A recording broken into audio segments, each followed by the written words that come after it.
So there we were, my family and I, ready to enjoy another one of our neighborhood barbecues. You know the drill, kids running around, the smell of burgers wafting through the air, and the unmistakable sound of someone struggling to open a lawn chair. This time, it was hosted by our neighbor, Gary, who had recently been on a bit of a DIY spree.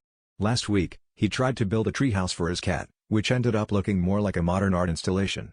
So, when Gary announced he would be grilling, we all braced ourselves for whatever innovative contraption he might have cooked up.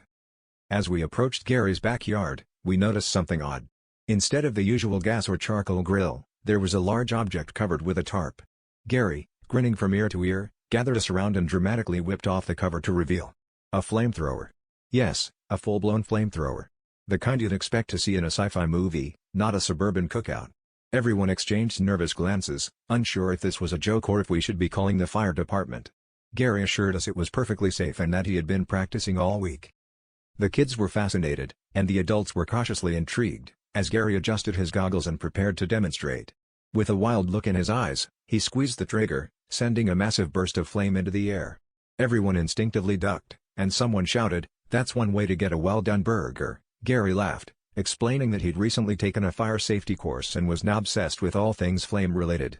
The flamethrower, he said, was merely an educational tool to make sure we all knew how to handle fire safely. Right, because nothing says safety like a backyard inferno. After a few more fiery demonstrations and some surprisingly well-cooked steaks, Gary gathered us for what could only be described as a debriefing.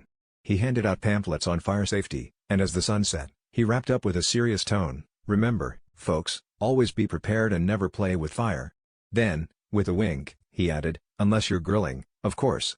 In that case, it's all about the flame-broiled experience." And just like that, Gary had not only grilled us on fire safety but also seared his way into neighborhood legend.